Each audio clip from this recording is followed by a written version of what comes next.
Misericórdia e paz, em nome de nosso soberano e Senhor Jesus, amém? Deixa eu olhar aqui para vocês. Eu estou falando dessa maneira, mas eu falo dois idiomas, né? Eu tanto posso dar boa noite, como boa noite. Eu morei aqui em Campina Grande 2 anos, mas eu, apesar de ser poliglota, ou talvez um analfaglota, porque eu devo falar errado nos dois idiomas, eu vou ficar com o cearês, tá? Só porque eu tenho mais conforto. Tá tudo bem com vocês? Tudo bem mesmo? Você já chegou, né? Como é bom estar aqui. E quando eu estou fora de casa, eu começo muito nervoso e eventualmente eu posso ficar um pouco repetitivo, não é? Então, graça, misericórdia e paz. Eu falo 2 idiomas.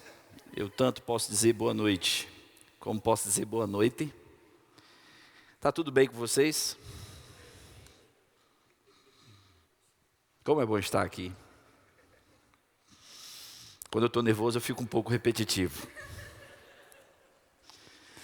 De vez em quando essas piadas têm graça. Bom, eu tenho 23 piadas, eu já usei uma. Espero que as outras possam funcionar. Eu queria me apresentar. Minha mãe disse: meu filho, não receba nada de estranhos, não é? E a gente tem essa mania de não receber nada de estranhos. Então eu gostaria de me apresentar. Meu nome vocês já sabem. Para quem me conhece, meu nome é Cleiton. E para quem não conhece, meu nome não muda. É Cleiton também. Não é? E eu sou casado com Euriane. E para provar, né, eu sou cearense, a cabeça não nega, parece uma caixa d'água. Né? Apesar de que tem gente rindo de mim, mas a cabecinha, viu? O cearense fica emocionado quando bebe água.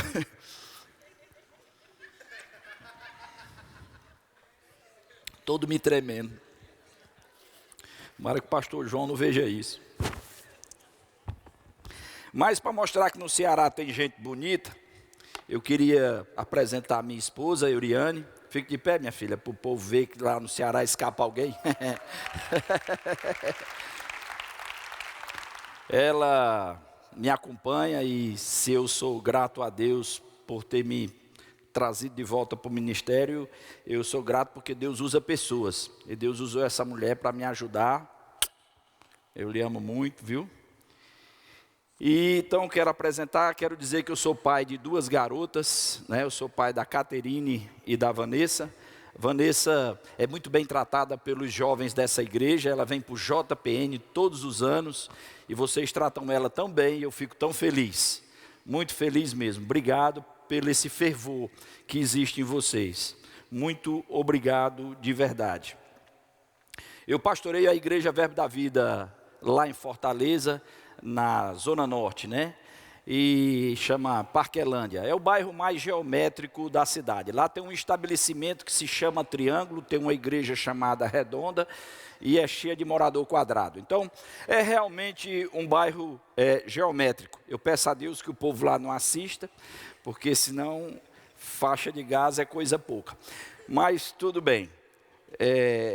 Eu servi aqui em Campina Grande de tempo integral, na igreja sede, no ano de 97, 98, a convite do saudoso, e posso dizer assim, meu amigo, né? O pastor Bud. Ele me conheceu em Fortaleza, abrindo uma igreja Verbo da Vida lá. E quando eu abri essa igreja lá, eu vim para cá para fazer o rema aqui. Não existia rema na minha cidade. E depois, quando eu me formei, eu voltei para Fortaleza para ajudar a abrir o rema lá em Fortaleza. Eu tenho até umas fotos ali para mostrar uma das grandes conquistas quando eu saí daqui. Não sei se a foto vai daqui a pouquinho. Deu certo mandar? Pronto, minha contribuição para acabar os mosquitos da dengue está aí.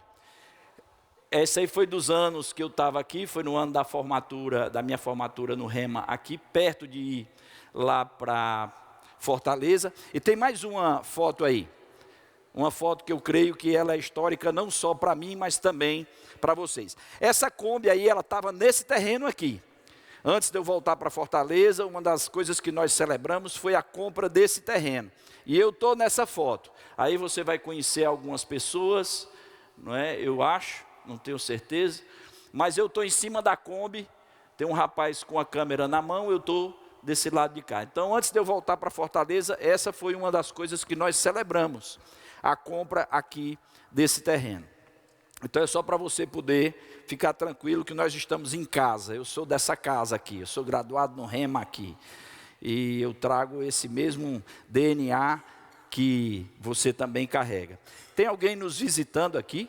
Tem alguém de uma outra denominação? Muito bem, sejam todos muito bem-vindos. Tem alguém de outra cidade? Você é de onde?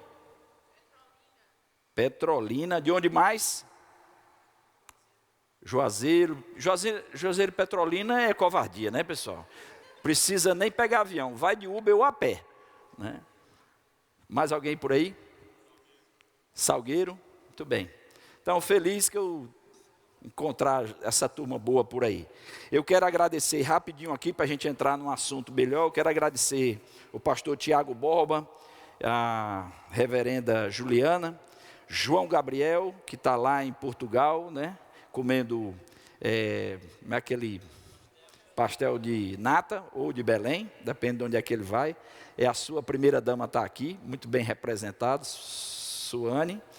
Quero agradecer o Alex e a Polly, né? Se vocês tiverem uma filha, será Barbie? Não. Foi só dúvida. E também eu fui acolhido, cearense gosta de fazer, né? Relaxar um pouquinho, né, pessoal? A vida precisa dessas coisas, né? E eu também quero agradecer um xará meu. Eu soube que eu tenho um xará aqui chamado Cleiton. Ele pede encarecidamente que seja da agora para frente chamado assim. Brincadeira, ele negou o nome dele. É o mesmo do meu, escreve do mesmo jeito, ele negou o nome. Eu disse, seu nome? Ele disse, Richard. Eu disse, eu sou Gerald. Deu vontade de eu descontar. Depois eu descobri que é Cleito também, ó. Oh, meu Deus do céu. Cearense gosta de botar apelido, pessoal. E tem uma pequena cidade lá, não é tão pequena assim, tem uma cidade no interior do Ceará que o pessoal é rei de botar apelido nas pessoas, né? E um viajante tinha tanto medo de receber apelido, tanto medo, que ele esperava os outros viajantes que ficavam na esquina conversando antes do expediente, ele esperava as pessoas sair para depois ele poder ir trabalhar. E ele ficava abrindo a janela, olhava as pessoas e fechava. Olhava as pessoas e fechava. Quando não tinha mais ninguém é que ele saía. Quando ele saiu, o rapaz do hotel disse, Cuco, tu não quer deixar a tua chave aqui não? Botaram o apelido nele de Cuco. Mas isso é só para quebrar o gelo, viu? Para você poder receber o que eu tenho para dizer. Olha, eu quero parabenizar o pessoal da peça. Eu quase fiquei na carne com o diabo.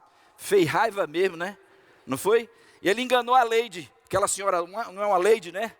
A Laura. Eu quase dizia, não vai não, Leide Laura. Não vai não, Leide Laura. E falando em Leide Laura, me lembrei do rapaz que fez o comercial para esse culto, né? Ele de caneta azul, azul, cadê você do verbo? Ó o meu fisgo, né? Que ele fala todo engraçado. Quem assistiu, hein? Manuel Gomes, né? Rapaz, a turma daqui tem contato mesmo, viu? Encontraram o Manuel Gomes, foi demais. Mas, Pai, no nome de Jesus, eu confio em você nessa noite, que essa noite, além de descontraída, alegre, ela vai estar carregada da Tua palavra. Vai estar carregada, Senhor, daquilo que você quer consertar, ajeitar, ensinar para nós nessa noite. Muito obrigado. Que a minha boca esteja na Tua mão, como a pena na mão de um sábio escritor, no nome de Jesus. Amém. Amém? Tem alguém aqui que é meu aluno do Rema? Eita glória! Lá em Lucas 6,48 a Bíblia diz que a casa não caiu porque estava firmado sobre? Diga a rocha! Isso mesmo, a rocha. Oh, glória a Deus. Eu estava passando no shopping, o pessoal, a rocha! A rocha! E eu digo, rapaz, esse negócio era os alunos do Remo. Louvado seja Deus. Bom, eu estou sabendo que vocês vão fazer um evento, e esse evento, ele visa te abençoar de todas as maneiras. Que você seja cheio da palavra de Deus e transborde do Espírito de Deus, mas que esse enchimento também transborde em serviço, em evangelismo, em avanço ministerial. E uma das coisas mais maravilhosas depois de nascer de novo é saber aonde é o nosso lugar no corpo. Onde é o seu lugar no corpo de Cristo? Deus não tem ninguém que ele não tem um lugar no corpo. Todos temos um lugar no corpo. Às vezes, quando a gente está se descobrindo, a gente não fica feliz com o lugar que Deus nos colocou. Mas sabe, quando a gente se rende ao chamado, depois felicidade vai nos encher e a gente não vai querer fazer outra coisa. Eu costumo dizer que se Deus te chamou para diácono, não se humilhe tentando ser um pastor. Fica na posição que Deus te colocou. Não é? E é muito bom saber. E no meio dos jovens é um tempo de descoberta. E cada vez mais cedo Deus vai querer revelar o lugar onde Ele vai querer te usar. Porque quanto mais cedo você souber, mais você vai se abrir ao treinamento. Amém? Amém, irmãos? Eu sei que Deus pode falar até com crianças. Quando você vê a história de Samuel, é assim. Quando você vê a história de José, é assim. Quando você vê a história de tantos homens, é assim. Sansão foi assim. De criança já sabia que Deus tinha um chamado. O próprio Jeremias, o profeta chorão, que sentimento que aquele homem tinha. Não é? Deus não queria só que Jeremias fosse um profeta. Deus queria que quando Jeremias falasse, ele tivesse imbuído, né, cheio do mesmo sentimento de Deus. Por isso é que Jeremias às vezes fazia coisas que ele não entendia, mas era Deus dizendo: Jeremias, você precisa fazer isso para você não só falar, para você falar carregado do que eu sinto. Tem uma hora que Jeremias, no meio de tanto sofrimento, isso só para ilustrar a nossa noite aqui, o Senhor fala: Jeremias, vai no centro da cidade e compra um cinto para você. Jeremias estava sofrendo tanto que comprar um cinto era uma coisa legal, e ele chegou lá e comprou um cinto bem bonito, e o cinto era aquilo que vestia os lombos dele, e ele vestiu e gostou do vestido, e Deus disse assim: dá um pulinho ali num determinado lugar, não me lembro agora, mas esse pulinho que Deus queria que ele desse lá, era 1.250 quilômetros de viagem. E ele então chega lá nesse lugar, e Deus fala assim: ó, tira esse cinto que você achou bonito e enterra nessa lama aí, numa brecha dessa da lama. Era um rio, e ele foi lá e colocou, e Deus disse: agora vai embora. Eu estava gostando do cinto, vem embora, são mais 1.200 quilômetros, chega em casa. E passa muitos dias e ele já esqueceu o cinto. Deus falou: Jeremias, lembra do cinto? Ele disse: lembro. Ele disse: volta lá. Aí ele voltou lá, olha que distância, pessoal. Pegou o cinto, quando ele pegou estava podre, mal cheiroso, estava enterrado na lama. E Deus disse: agora veste e volta para lá. Ele nem queria vestir mais aquilo, mas ele vestiu e voltou. Ele disse: agora diga que Jerusalém está assim para mim. Então Deus queria que ele entendesse, né, o cansaço, a dor, a tristeza, o mau cheiro. Então, servir a Deus muito mais do que a gente levar uma mensagem, é a gente levar também um sentimento divino, se eu posso dizer assim, uma sensação divina, né? uma mensagem carregada de vida, não é assim? Então, quanto mais cedo a gente sabe o nosso lugar, melhor ainda. Tem pessoas que dizem que um chamado, ele define o chamado assim, ó: o chamado é uma obra incrível, dado a pessoas inadequadas, para fazer algo impossível, por um tempo indeterminado e sem os recursos suficientes. É tão desafiador, é tão dependente de Deus, mas se Deus mandou, nós vamos fazer. Amém?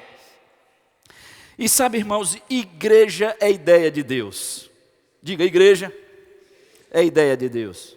Eu fico pensando, pessoal, sabe aquele cara que só faz exercício se for na academia, e em casa não faz? Sabe aquele cara que compra uma esteira, a esteira se perde, porque ele não faz o exercício, não é assim? Eu sou esse cara, lá em casa já teve esteira, já teve peso, eu não faço, eu preciso da academia. Eu sou o tipo de gente que igreja foi feita para mim, eu preciso de igreja. Eu preciso de igreja. E tem um ditado também que diz assim, quem cresce na vida sozinho, fez alguma coisa errada pelo caminho.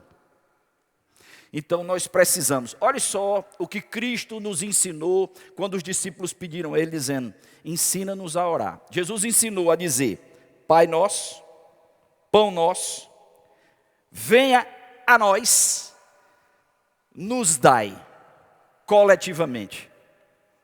Nós precisamos ser igreja. Igreja é ser corpo e ser um bom membro. Amém? E tem uma história na Bíblia, que está lá em Gênesis 16, 7. A gente vai ler rapidão. Isso aqui é um bate-papo, né? E eu quero que Deus lhe alcance com essas coisas. Tem um texto lá em Gênesis 16, 7, que diz assim: o anjo do Senhor achou junto a uma fonte de água no deserto, junto à fonte do caminho sul. Aqui está falando sobre uma mulher chamada Agar. Essa mulher era escrava de Sarai, e ela teve um filho do patriarca Abraão, e ela estava fugindo da sua senhora. O texto aqui vai falar sobre isso. E o anjo do Senhor achou junto a uma fonte de água no deserto, junto à fonte do caminho sul, e disse a Agar, serva de Sarai: de onde vens, para onde vais? O anjo fez duas perguntas para essa mulher: da onde ela estava vindo e para onde ela ia. Sabe, queridos, é muito importante você saber de onde Deus te tirou, mas é tão importante quanto isso, saber aonde Deus quer te levar. Oh, como é bom. Só que olha o que acontece com essa mulher. Então ela disse: venho fugida da face de Sarai, minha senhora. Ele fez duas perguntas, mas ela só tinha resposta para uma. Então lhe disse o anjo do Senhor: torna-te para a tua senhora e humilha-te debaixo das suas mãos. O anjo não estava concordando com a decisão dessa mulher de seguir viagem sozinha. Sabe, queridos, a unção de Deus não acompanha o fujão. Sabe que a gente não deve fugir dos problemas, não. A gente tem que resolver as coisas, amém? Então a unção não acompanha o fujão, ela segue os que são enviados. Diga: a unção não acompanha fujão. Diga: ela segue com os enviados. Muita gente foge da correção, mas fugir da correção não resolve nada. Já viu filhos que fogem da correção dos pais? Alguns até fogem de casa. Membros de igrejas que fogem, e eu vivi, como pastor que sou, situações assim. Gente que fugiu para não resolver assuntos aqui na igreja, fica trocando de igreja. Gente que não se resolve, fugindo, e acha que a unção de Deus vai atuar sobre ele, vai promover a vida dele. Não vai. A unção não acompanha fujões. A unção não acompanha fujões, ela segue enviados. Fugir da correção não resolve, como a gente já falou. E a respeito de fugir, eu escrevi aqui uma coisa que não é minha, não, mas é assim: o mundo, a carne e o diabo sempre tem um barco pronto para levar você para longe de Deus, como fez com o profeta Jonas. Quando você quiser fugir, o diabo sempre tem um barco te esperando para te levar para o lugar contrário ao plano de Deus para a sua vida. Então, a Bíblia manda a gente, quando for corrigido, acolher a correção com mansidão. Acolher a correção com mansidão. Mas a Bíblia também diz que quando alguém for surpreendido em algum erro, deve ser corrigido por alguém espiritual. E às vezes você vê uma pessoa errando e você não está tão espiritual para corrigir. A Bíblia diz: vós que sois espirituais, repreendei aquele que errou com espírito de brandura. Mas o que é que às vezes a gente faz? A gente é carnal e corrige com espírito de bravura. Não é assim? Quem acolhe as correções vai ser promovido. Amém? Existem, irmãos, tempos e estações para cada época nossa em Cristo. Veja, a Bíblia fala, filhinhos, jovens, pais. Você acha mesmo que o apóstolo João estava falando com os departamentos da igreja? Eles nem existiam no modelo que temos hoje. Ele estava falando com estágios espirituais. O próprio apóstolo Paulo também aderiu a essa linguagem. Ele disse que dava o leitinho para as crianças e o alimento sólido para aqueles que, exercitados pela prática, podiam suportá-lo. Então há estágios em Deus.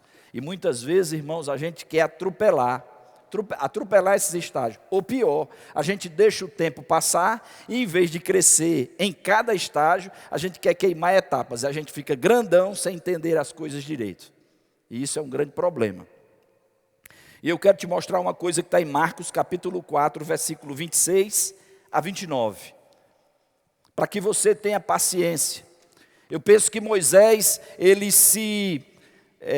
queimou uma etapa na vida dele. Ele sabia que tinha um chamado de Deus na vida dele para libertar o povo, mas ele não sabia como. E ao invés dele encostar o ouvido na boca de Deus e esperar a estratégia divina, ele tentou entrar no ministério de modo forçoso e acabou por matando um egípcio. E ficou um foragido da justiça, não ajudou em nada. De vez em quando a gente quer dar uma mãozinha para Deus, e Deus não precisa da nossa mãozinha, Ele precisa da nossa cooperação e obediência. Ele sabe fazer, né? Ele sabe fazer.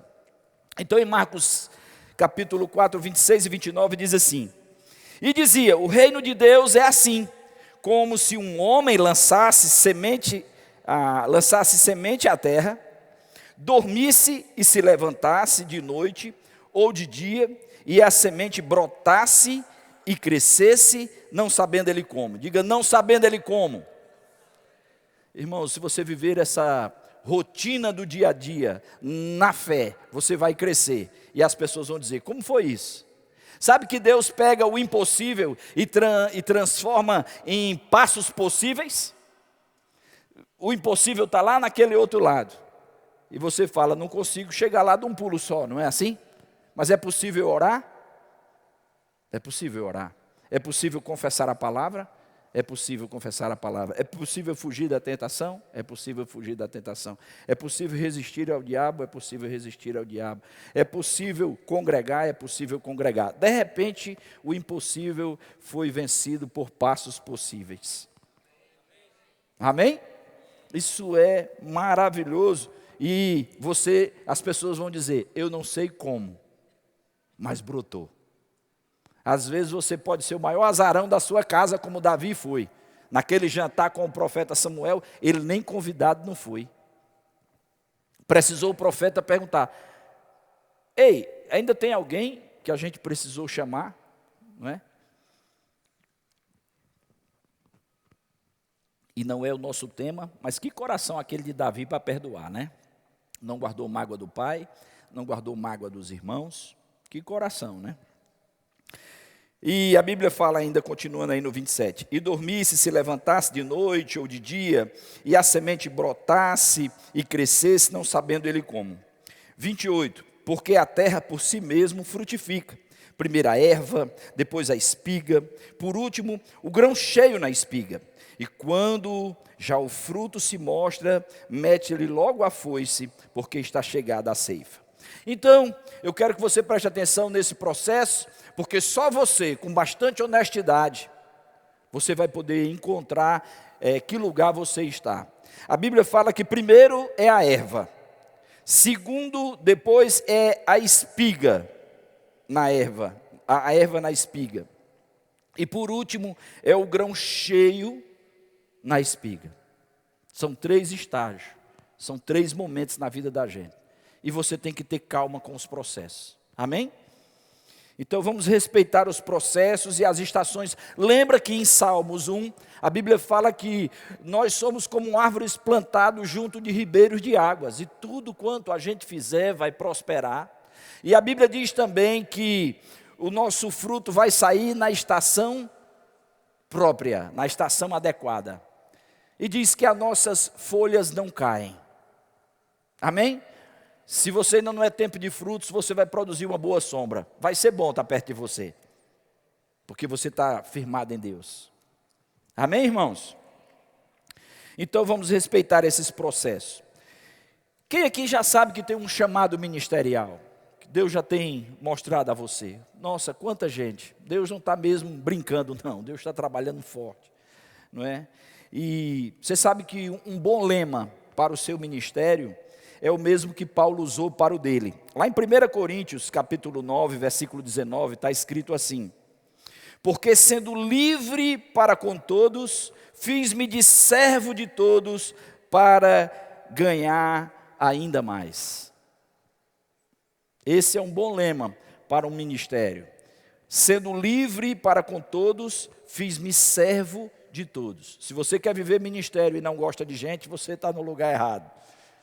Ministério você vai ter que lidar com gente. E lidar com gente, você vai dar com gente de todo jeito. Lembra quando Jesus estava curando um homem? Jesus disse, está enxergando bem? Ele disse, eu estou vendo os homens como árvores. Quem lembra desse milagre? Jesus precisou dar mais um ajuste. E realmente, nós muitas vezes somos como árvores mesmo. E tem uns que parecem pé de espinho. A gente quer pegar e não sabe por onde. Sabe quando aquele telefone toca que fica um jogando para o outro feito peteca? Não, atende tu aí, atende tu. Todo mundo tem medo de atender, porque a pessoa é muito amarga. Sabe aquela pessoa que alguém no trabalho tem que corrigir? Rapaz, tem que falar. Não, fala tu, não, fala tu, fala, não, tu fala. São pessoas que são pé de espinho, a gente não sabe por onde pegue. E que esses espinhos não seja nós. Amém? Que a gente não seja esses espinhos. E que Deus nos dê sabedoria para lidar com esses espinhos. Amém? Precisa de sabedoria para lidar. Então, um ministro, para nos servir, se serve para um ministro me servir, há de servir quando eu for ministro para servir outra pessoa. O ministro ele tem que estar livre da pessoa que ele serve. Paulo disse, eu sou livre de todos. Paulo não devia nada a ninguém. Olha que coisa boa. Paulo não devia nada a ninguém. Então, o que é ser livre de todos? Ele não pode ser escravo de opiniões. O ministro não pode ser escravo da opinião de ninguém. Ele não pode ser escravo de likes, curtidas e seguidores. Nós estamos num mundo, irmãos, que já não é de hoje, que existe a cultura do cancelamento. E hoje as pessoas querem ganhar seguidores e não querem ser cancelados ou perder. Todo dia ele olha como é que está o placar. Como é que está o placar? Entrou mais alguém hoje? Está com 3 dias que não entra nada novo. Essa foto está com tantas curtidas. Querido, isso é escravidão. E se você quer ser um ministro de Cristo, você tem que ser livre disso. Jesus, ele sabia ganhar seguidores e perder seguidores. Diz que quando ele fez uma determinada multiplicação de pães, o povo veio correndo atrás dele. Ele disse, olha, é o seguinte, eu faço ações sociais, mas meu alvo não é esse. Vocês estão atrás de mim pelo pão que perece. Então, se for pelo pão que perece, vamos acabar com isso, porque eu quero dar para vocês mesmo agora, é minha carne e meu sangue. As pessoas não entenderam o discurso e começaram a ir embora. E foi todo mundo saindo, e foi diminuindo os seguidores. E Jesus, vendo que a coisa era realmente bem dura, ele não facilitou. Não, pessoal, espera, deixa eu melhorar. Não, eu quis dizer assim, não ficou preocupado com isso, não. Nenhuma preocupação de se explicar sobre isso. Muito pelo contrário, ele chegou para os apóstolos e disse assim, e vocês? Também não estão querendo ir embora, não? Eu achei legal, foi a sinceridade de Pedro. Acho que Pedro ficou assim. Senhor, é o seguinte, nós estamos pensando também. Só que tem um problema aí. Para onde iremos nós? Para quem iremos nós? Ele não disse para onde. Ele disse para quem iremos nós, se só tu tens as palavras de vida eterna. Oh, meus irmãos, Jesus no capítulo 4 de João resolve definitivamente o nosso problema de sede. Eu acho tão bonitinho quando um crente canta que está com sede. Eu digo, eu não sei mentir assim. Porque depois que eu me converti, depois do encontro com a samaritana, Jesus disse, quem beber da água que eu lhe der, nunca mais terá sede. Quando é que vai ter sede de novo? Não, aí ele acrescenta, né? Diz, porque do seu interior vai fluir água. Então, além de eu não ter sede, eu ainda viro um garrafão. Eu já estou com o meu, não sei o seu.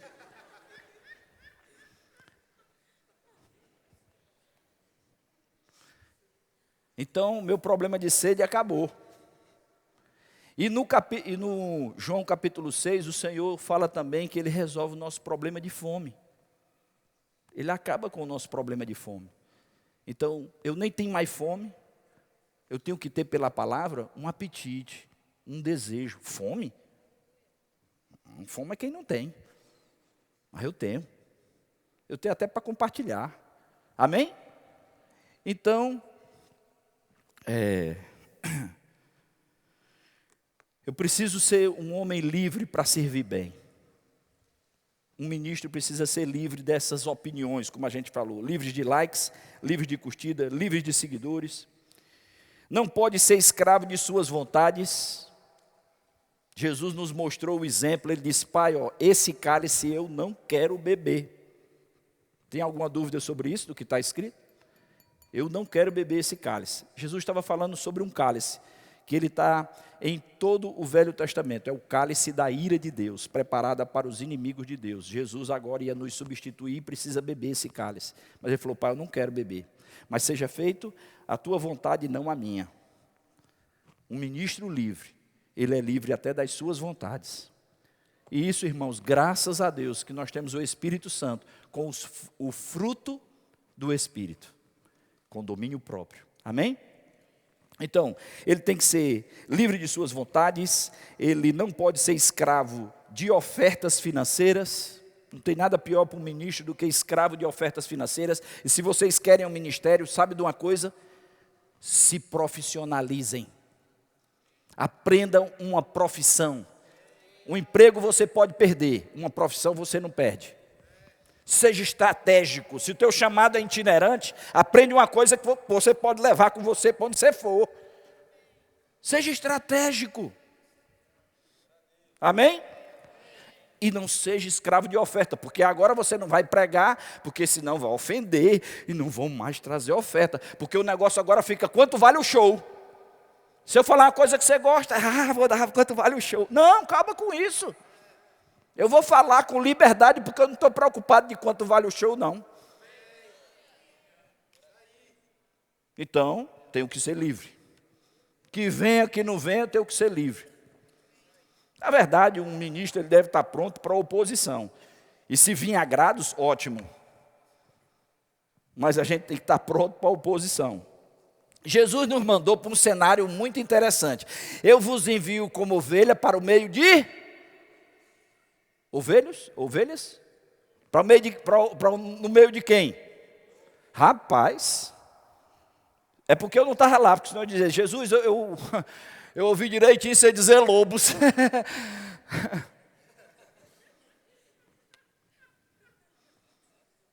Então não pode ser escravo de oferta, não pode ser escravo do número de membros.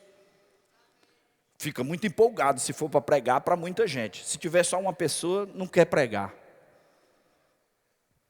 Irmãos, fique pensando, se fosse só você no mundo, Jesus teria vindo lhe buscar, não era bom? A gente fica dizendo, 99 ovelhas foi buscar uma que se perdeu. Que pastor irresponsável, abandona as 99 e vai buscar a que se perdeu. A gente não quer que ele vá buscar a que se perdeu, mas quando a gente pensa que a que se perdeu somos nós, aí a gente quer que ele vá. E o ministro tem que estar livre. Irmãos, eu louvo a Deus por essa casa, por esse ministério. Eu já viajei 40 e poucas horas para dar aula do Rema para 6 pessoas. E dou graças a Deus. Quando eu comecei a ir para o Japão para ajudar os meus irmãos lá, nós estávamos sem sede do Rema e sem nenhuma igreja Verbo da Vida com sede, usando um prédio emprestado. E eu me associei com os missionários lá. Hoje são 3 igrejas e 2 escolas. Se eu tivesse esperando para chegar nisso, para ir, talvez eu não tivesse ido. Eu fui 2 vezes. Sem falar nada de japonês. Ô povo feio. Ixi, é transmitido. Pessoal, mas pense num pessoal inteligente. É inteligente. Você não pode ser escravo dos seus caprichos e preferências. Tem um problema de quando a gente está recrutando pessoas por serviço, é que ele não faz isso, não faz aquilo. Irmãos, quando a gente está sendo treinado, tem que fazer tudo. Amém? Livre de caprichos e preferências. Só um homem livre está pronto para servir. Só um homem livre, só um ministro livre está pronto para servir a você como você precisa. Então, o ministério é lugar de pessoas que são verdadeiramente livres. Para eu te servir bem, eu tenho que ser livre de você. Paulo falou isso, é o lema dele. Para ser livre, para ser verdadeiramente livres, temos que ser escravos de Cristo. Escravos de Cristo, amém? Então, likes e curtidas. Deixa eu mostrar uma coisa para você. Popularidade não protege o ministro. O ministro está protegido na obediência. A popularidade pode muitas vezes nos empurrar para fora do propósito. A popularidade de Cristo tentou empurrá-lo para o trono humano, mas a obediência o conduziu para a cruz. Muitas vezes a gente quer ser levado para o trono, mas às vezes a obediência vai nos levar para um lugar bem estranho.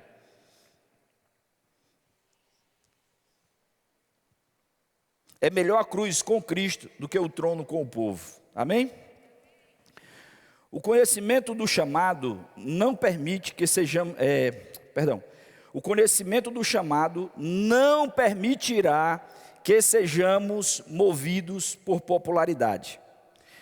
João Batista, ele era absolutamente arraizado na convicção do chamado que ele tinha.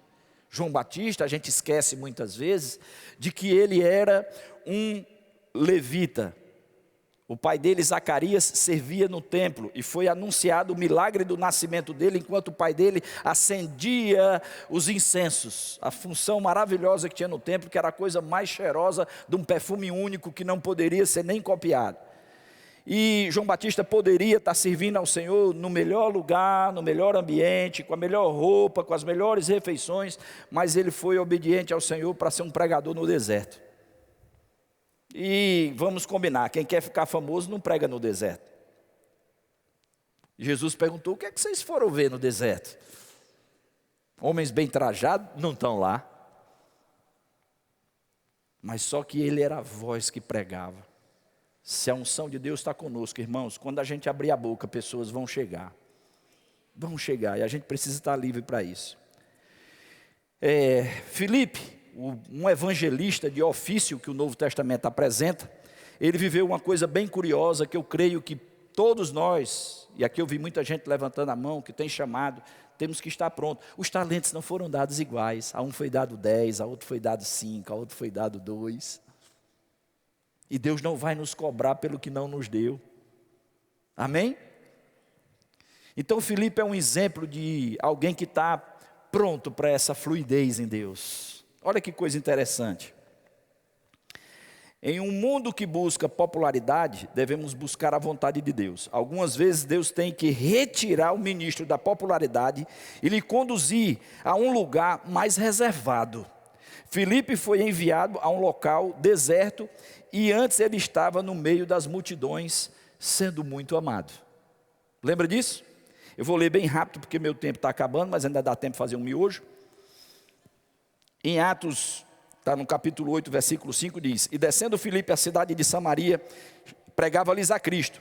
E as multidões, unanimemente, prestavam atenção ao que Filipe dizia, porque ouviam e viam os sinais que ele fazia. O versículo 12 diz: Mas, como cresce em Filipe, que eles pregavam a respeito do reino de Deus e do nome de Jesus Cristo, se batizavam tanto homens como mulheres.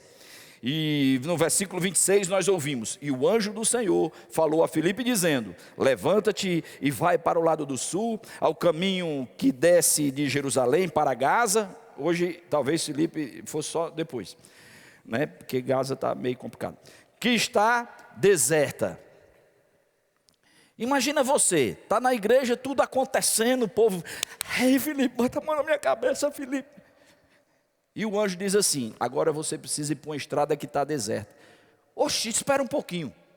Eu vou deixar o meu ofício de uma multidão para alcançar uma estrada deserta. Sabe, queridos, Filipe era um escravo de Cristo. Mandou, eu vou. E a gente tem que ter coragem disso.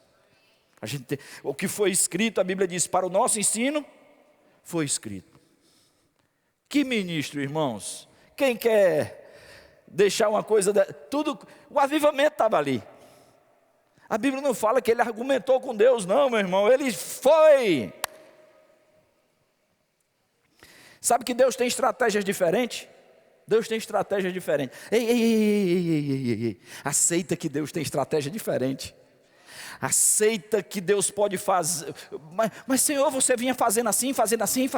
Sim, mas Ele pode mudar.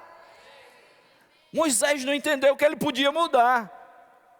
O Senhor falou, fere a rocha e vai dar água. Da outra vez Deus falou assim, agora fala com a rocha. Sabe o que Moisés fez? O antigo método. Feriu a rocha. 2 vezes. Deus fez um milagre. Deus não deixou ele em vexame não, saiu água. Mas Deus chamou ele em particular e disse, não entendeu não? Que o método mudou? Mesmo Deus, outro método. Está pronto, irmãos? Às vezes você está forçando com uma coisa que Deus já te deu outra estratégia. Outra direção. Aceite, meu irmão, que Deus pode mudar os métodos. E Deus tem métodos criativos até para nos livrar. Deixa eu te mostrar uma coisa. Numa determinada cidade, que foi a cidade dos Damascenos, o rei Aretas queria pegar Paulo. E Deus deu uma estratégia para Paulo. Paulo, foge num cesto, os irmãos vão te descer pela muralha. Daí surgiu a expressão, segurar as cordas. Você tem alguém para segurar suas cordas quando você precisar fugir? Faça amigos. Amém? Eu louvo a Deus que Deus me deu amigos que seguram as cordas para mim. Então, como Deus tirou Paulo daquela cidade? Pelas cordas. Mas depois há um problema muito grande na cidade de Corinto. E eu acho que Paulo ficou pensando, eu queria meus amigos para segurar as cordas. Mas lá em Corinto, a saída de Deus foi outra. Deus usou a popularidade para salvar a vida de Paulo. Deus falou assim, Paulo, aparece para ele e diz assim, fica tranquilo, prega e não te preocupa, porque eu tenho muita gente nessa cidade e eles não vão te fazer mal. Deus usou o que para proteger a vida de Paulo em Corinto? A popularidade. Mas não foi sempre assim. Já pensou se Paulo fica preso a um método? Não, vai ter uma corda aí, vai ter um negócio de uma corda. Ou se ele, ou o contrário, ele não desce pela muralha porque ele diz, não, tem um povo aí. Irmãos, a gente tem que estar sintonizado com Deus para as instruções que Ele vai dar. Ora vai ser pelo muro, ora vai ser pelo povo. Mas o certo é não perder a bênção como Moisés, que quer usar sempre o mesmo método para todas as horas. No ministério não é assim. No ministério não é assim. O que mais eu posso te acrescentar aqui? Ei, rapaz, só dá tempo eu fazer um show. Muita gente não sabe como entrar no chamado ministerial. Não sabe doutrina, não sabe pregar, não sabe ensinar, ou mesmo evangelizar. Mas eu quero que você aprenda a mensagem da sarça. A sarça pregou e alcançou a vida de Moisés, só ardendo no fogo, sem se consumir. Seja fervoroso no espírito, e você será muito útil ao propósito de Deus. Então eu quero que você fique nessa noite sabendo disso. Você não precisa saber muito para nesse acampamento que tem, você ser um ganhador de almas. Não precisa saber muito. A mulher samaritana ouviu um pouco de palavra e foi lá no meio do povo dela e disse, mora ali comigo para ver um negócio. E disse que ela ganhou toda a cidade dela. Olha o gadareno estava todo se cortando. Quando Jesus chegou, libertou a vida daquele homem, ele disse, Jesus, deixa eu ir com você. Jesus disse, não, entre e alcance os seus. Entre e alcance os seus. E quer ver um outro melhor? Jesus pegou os discípulos e vai fazer o que vocês vão fazer. Ele separou de 2 em 2 e mandou ir evangelizar. Pessoal, vocês vão ter a oportunidade de ver coisas maravilhosas. Já escolheu tua dupla? Oxi, escolhe uma dupla. Jesus mandou os 12. Se ele mandasse individualmente, cada um alcançava 12 lugares, mas ele não quis. Ele disse, vai de 2 em 2. Ele prefere a gente together. É a palavra que eu sei em inglês, quer dizer junto. Eu também sei yes, que quer dizer sim. Então, os 70, podia alcançar 70 cidades, mas ele mandou ir de 2 em 2. Já forma logo a tua dupla. Começa a orar porque vocês vão ver milagre.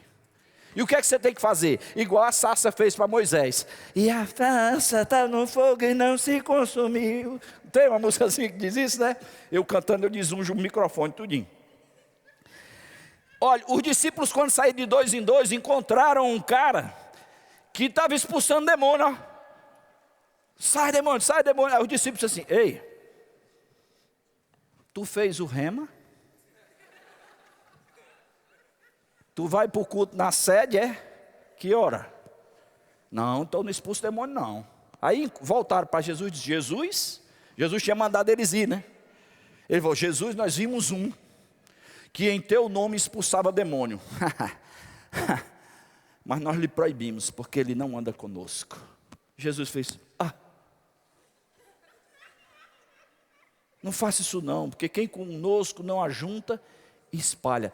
Esteja aberto no chamado ministerial a servir com quem você identifica como um filho de Deus. Lembre qual é o seu lado, qual é o lado que você faz gol. Celebre quando alguém estiver fazendo gol. Oh, irmãos, eu convivi com o pastor Bud, e eu dizia, pastor, se aparecer aqui na igreja uma cidade que está mais dentro da doutrina do que nós, ele disse, rapaz, a gente vai lá e aprende com eles. Meu Deus do céu, é isso mesmo. A gente não vai mandar ele parar porque não fez o rema. Deixa eu ver por onde é que eu termino aqui. Eu vou terminar aqui com a última dica, né? Deixa eu dizer uma coisa. Ser fervoroso só depende de você. Cadê o relógio? Vai lá, meu Deus, eu estou no negativo. Ser fervoroso só depende de você, não depende de Deus.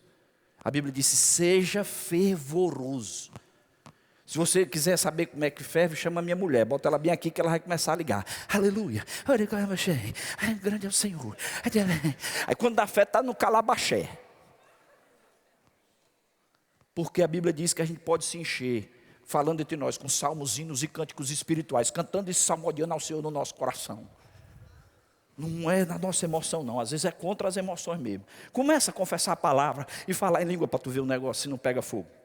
Agora, para a gente ir embora, né? Ou para partir para o próximo, tanta coisa boa nessa noite, né?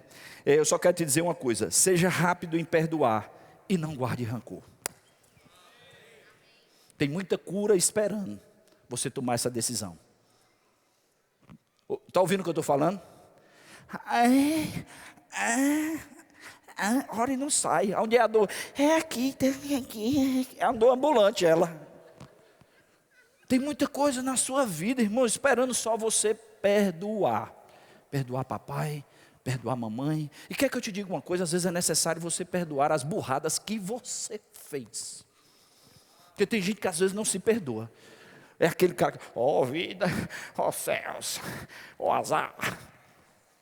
Ele tem um problema para cada solução nossa. Meu amigo, se perdoa e fica leve. Amém? Se tem uma coisa que tira a gente do ministério, é rancor e mágoa. E tem curas, avanço, nova fase, esperando tão somente, você deixar o seu coração livre, limpo, na paz, amém? E Jesus fala que o perdão ele é inversamente proporcional. Se você perdoa dizendo, olha, eu perdoei, mas é ele ali e eu. Se ele é inversamente proporcional, como é que está você e Deus? Você ali e Deus aqui. A Bíblia diz que você tem que perdoar para que você não seja entregue aos verdugos. O que é verdugo? Torturadores. Porque hoje tanto crente com depressão, síndrome de pânico. Um irmão chegou para mim e disse, irmão, e eu não sabia o que era. Ele disse, eu tenho TDAH. E eu não sabia o que era, eu disse, eu tenho um HB20. Depois me explicaram o que era. Eu fiquei com tanta vergonha. A minha filha, pai, o senhor disse isso não. Disse minha filha, que ela é estudante de psicologia. Eu não sabia, eu pensei que ele queria trocar no meu. E eu ia sair perdendo. Mas sabe, irmãos, eu sei que são problemas sérios mesmo, eu sei que são. Mas sabe de uma coisa, às vezes, querido, isso está enraizado em você segurando com raiva de alguém. Olha, mágoa é você beber veneno aqui e esperar que a pessoa caia lá. Não vai acontecer isso. Se quer guardar uma coisa, guarda amigos ou guarda dinheiro. Mas mágoa? Às vezes a gente vai aconselhar alguém, e o que foi que houve? Não, pastor, você não entende, ó, ele aqui, ó, em 1612, quando? Vamos acabar com essas coisas, amém? Então, eu não sei quem vai dar a direção, mas fica de pé. E quer saber de uma coisa? Oportunidades são oportunidades. Se você quer a vida no ministério, irmãos, tem que ter o coração livre para perdoar. Rápido para perdoar, igual criança. Criança perdoa rápido, amém? Então faça sua oração nesse momento. Volte a se consagrar a uma oração que cabe o si quando nós oramos. É oração de consagração. Pai, se for da tua vontade. Pai, no nome de Jesus, eu te apresento a vida de cada jovem que o Senhor já conhece muito bem. Que essa palavra, Pai, possa ecoar em seus corações. E tudo aquilo, Senhor, que precisa ser tomado uma atitude, que ousadia, coragem, chegue ao coração deles. Que graça que pode ser aumentada, que amor que pode ser aumentado, esteja enchendo mais e mais os nossos corações. Que cada um de nós aprenda de verdade, Pai, a ser livre para ser escravo de Cristo. Eu te agradeço pela vida desses jovens, e eu fico tão emocionado, Senhor, porque você está preparando um povo que não será, mas são agora. Eles estão aqui nessa noite, eles estão se enchendo nessa noite. Eu te agradeço pelos aqueles que nesse exato momento estão recebendo sua cura, porque estão liberando perdão e livres dos verdugos, dos torturadores, Pai. Também te agradeço por essa oportunidade, por essa casa, por essa liderança. Muito obrigado, Senhor. Eu quero concluir dizendo: eu te amo e eu te amo, Senhor. E eu sei que essa declaração é para o Pai Nosso, para o Pai Nosso. Você é nosso Pai. Muito obrigado, Senhor, no nome de Jesus. Meus irmãos, muito obrigado, muito obrigado, muito obrigado. Pastor, o senhor pode ficar por aqui. Queria orar pela sua vida. A gente vai estar disponibilizando aqui também o Pix do pastor, tem os gasofilaços, se você quiser ofertar. Mas quantos aqui receberam uma porção de Deus nessa noite? Eu saio daqui muito alegre, muito convicto, pastor, porque aquilo que o Senhor trouxe para o seu coração nessa noite, eu sei que foi salvação. Para muitas pessoas foi instrução. Nós somos muito gratos pela sua vida. Você pode estender as mãos aqui para o nosso pastor Clayton Gerald, né? Amém. Vamos orar? Aleluia. Pai, muito obrigado, Senhor. Muito obrigado pela vida do pastor Clayton, Pai. Eu te agradeço, Pai, por uma colheita fora do comum, Senhor. Eu te agradeço pela disponibilidade dele em vir aqui, em vir semear a tua palavra, Senhor, em vir aqui dar aula no Rema, Pai. Eu declaro, Senhor, que enquanto ele está aqui, a família dele está sendo cuidada, Senhor. Obrigado, Senhor, pelo ministério dele avançando, Senhor, alcançando mais pessoas, assim como nós fomos tão alcançados nessa noite, Pai. Que o Senhor preserve o coração dele com essa alegria, com essa felicidade, com esses rios de água viva, Pai, que fluem de dentro, Pai. Eu te agradeço por ele sendo acrescentado a cada dia mais no conhecimento, na sabedoria, Deus. E eu te agradeço por tudo que o Senhor tem feito. Muito obrigado, Pai, em nome de Jesus. Obrigado. Obrigado, muito obrigado. Muito obrigado. Salva de palmas, pastor. Obrigado. Nesse momento também eu queria que o louvor pudesse continuar. Mas sabe, esses dias eu tive a oportunidade de fazer uma viagem. Se você quiser sentar, pode sentar também. E eu fui conhecer um estádio de um time de futebol que eu não vou citar o nome. A gente foi fazer um tour por aquele estádio e tudo. E a pessoa que estava nos guiando estava mostrando alguns pontos históricos daquele time lá. E ele mostrou que há muitos anos atrás, aquele time, a torcida daquele time proporcionou o maior deslocamento humano em tempo de paz. Ou seja, pessoas apaixonadas por um time se deslocaram de um estado para outro, cerca de 70 mil pessoas, para ver aquele time jogar.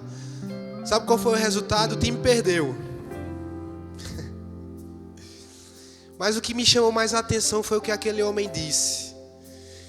Ele falou, sabe, vou dizer aqui, ele disse, nós que é Corinthians, a gente não vive de vitória nem de derrota, a gente vive de Corinthians. E eu fiz, meu Deus do céu, se a gente como crente tivesse essa mentalidade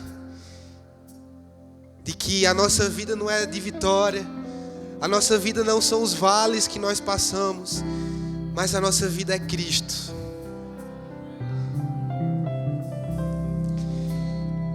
E sabe, nessa noite eu quero te fazer um convite.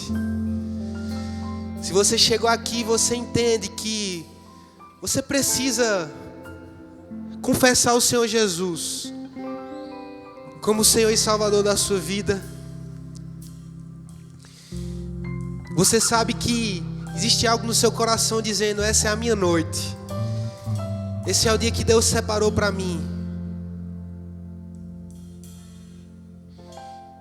Eu queria que você pudesse, todos nós agora, fechar os olhos. E que você pudesse sondar o seu coração.